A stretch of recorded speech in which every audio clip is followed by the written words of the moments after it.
everyone, Lydia here from the Craft Cache, and today I am going to show you how to make a very simple border very pretty using the Wheatfield border punch from Creative Memories along with the Spring Cottage paper pack collection. And here it's what it's going to look like. Okay, so first off, we're gonna grab our equipment, and in this case I'm gonna use the 12-inch trimmer and the glue pen, and there's also the tape runner if you prefer. And I'm just gonna go ahead and start cutting. I'm just making sure I have my straight blade in, and I'm gonna keep this for after. So the blue strip here, we want it to be 2 inches wide. So I'm just gonna go ahead and cut that at 2 inches. And that's gonna be the sky in our border. We have this one done. And then for the wood, this one is just over 1/4 inch on this trimmer. So I have a little line right here, and that's what I'm gonna use as my guide to cut it.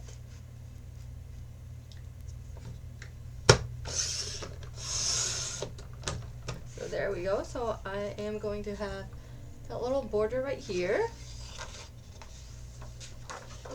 Sorry about that.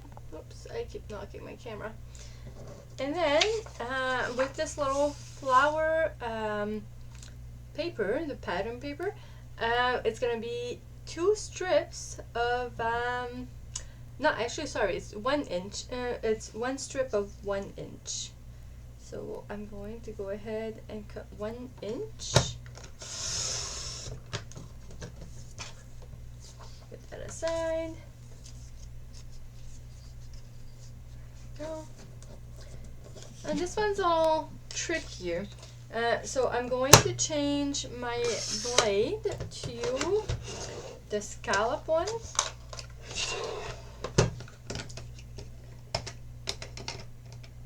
And I will be honest, I often get a piece of white paper to just know which side the scallops are going to be, because sometimes they go inwards and then sometimes they go outwards. So just to make sure, because it's happened before that I've cut paper on the wrong side.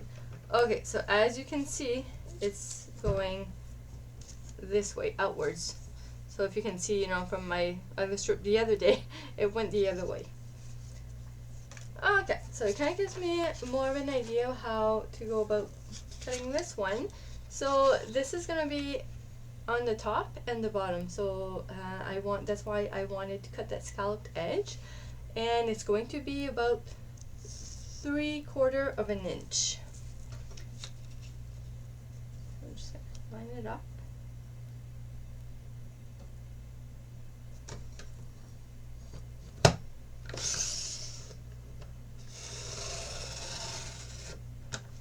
So there's one done. And here you'll see, so now it's going the wrong way, right?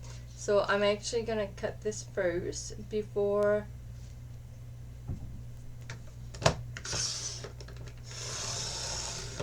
there we go. So it's gonna be going on the right side up. And since I already have, you know, the scalloped edge on one side, then I'm just gonna switch back my blade to a straight blade and cut a clean line.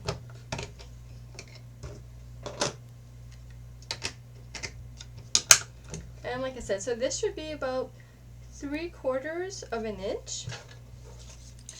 You're gonna have to rotate this side, and I'm at about 3/4 inch. And you know what? Even if you're not quite exactly 3/4 inch, like it's not really even that big of a deal because it's gonna go under.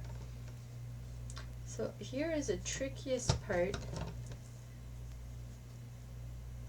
to get to stay at exactly 3/4. I usually just hold it in the middle, do one side, and there we go. And like I said, even if it's not perfect, then don't worry too much about it because it's not going to show anyways. Okay, and then for my punch, I chose the Wheatfield punch. It's actually one of my favorites. And I just felt that it looked, you know, with the sky and the wood and whatnot, it kind of felt like the most appropriate choice for it.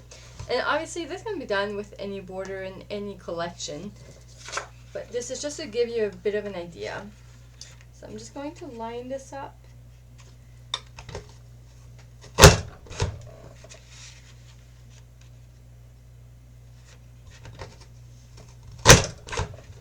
And as you can see, this is quite like an easy border, and you can make it pretty quickly.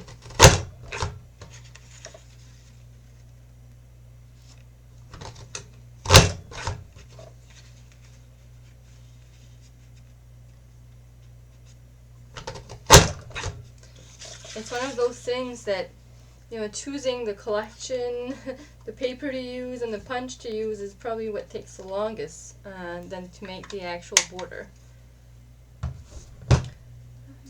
Throw this in my garbage.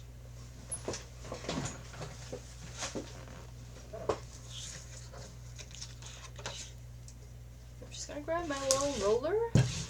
If anyone doesn't know this trick, you know those lint rollers? Perfect to grab all those little pieces of paper. And so now I'm just going to cut this now. And then I'll be able to get started on assembling it. So again, this doesn't really matter how much, at what you cut it, because it's going to be under anyways. And there we go.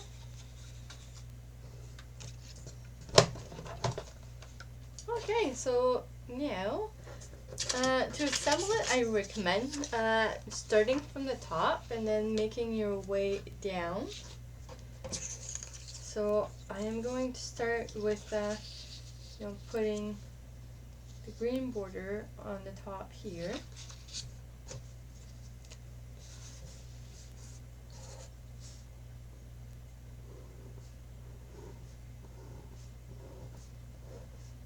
And this could probably be done with the tape runner, but I'm just really a fan of the glue pen.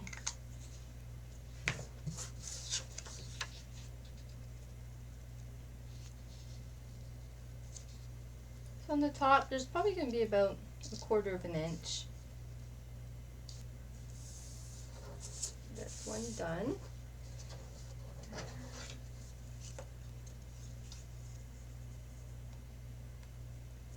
And then here at the bottom is probably good. So again, I'm just going to use the glue pen.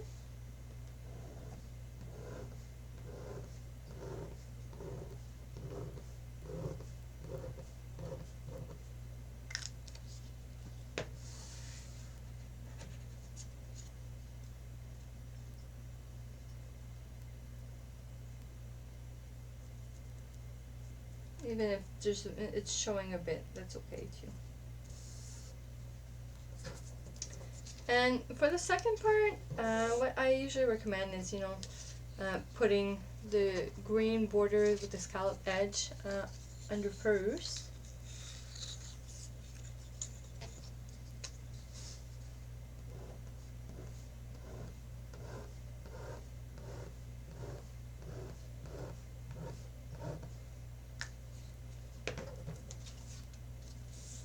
And try and get it so you have about the same width. Like I said, I'm trying to go for around 1/4 of an inch to 1/2 inch, somewhere around. And there we go. And then, so I'm just gonna try and line this up here just to see. And then I'm gonna put my last border on the top.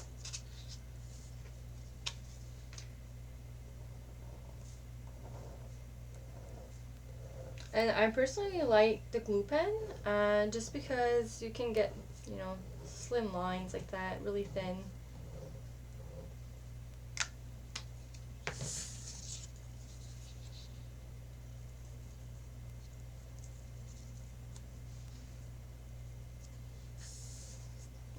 And the very last one will be the log one. So before gluing, I just usually like to put it to make sure that it looks okay over it and before I glue it down.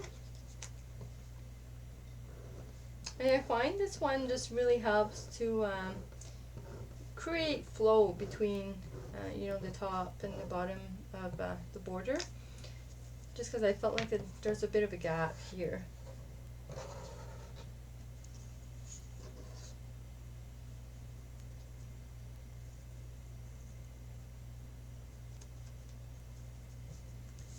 And there you go.